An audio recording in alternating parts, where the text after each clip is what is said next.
Hello everyone. இன்னைக்கு ஹிந்தியில் சில காய்கறிகள் பார்க்கலாமா? ஃபஸ்ட்டு ஆனியன், வெங்காயம். அதை பியாஸ் அப்படின்னு ஹிந்தியில் சொல்லணும். பியாஸ். தக்காளி, டொமேட்டோ அப்படிங்கிறத டமாட்டர், டமாட்டர். பச்சை மிளகாய், க்ரீன் சில்லி அப்படிங்கிறத ஹரி மிர்ச், ஹரி மிர்ச். ஹரி அப்படின்னா க்ரீன் கலரில் சொல்லுது. மிர்ச் அப்படிங்கிறது மிளகாயை குறிக்கும். Carrot, gajar, gajar.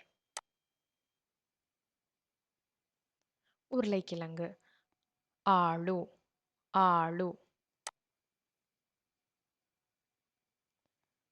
Coriander leaves, தனியே கே பத்தே, தனியே கே பத்தே.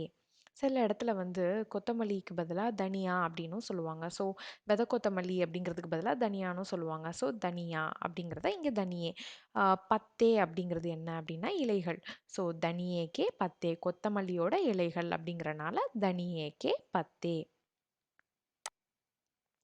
ஸோ கருவேப்பிலை, கறி லீவ்ஸை ஹிந்தியில் எப்படி சொல்லணும் அப்படிங்கிறத கமெண்ட்டில் சொல்லுங்கள்.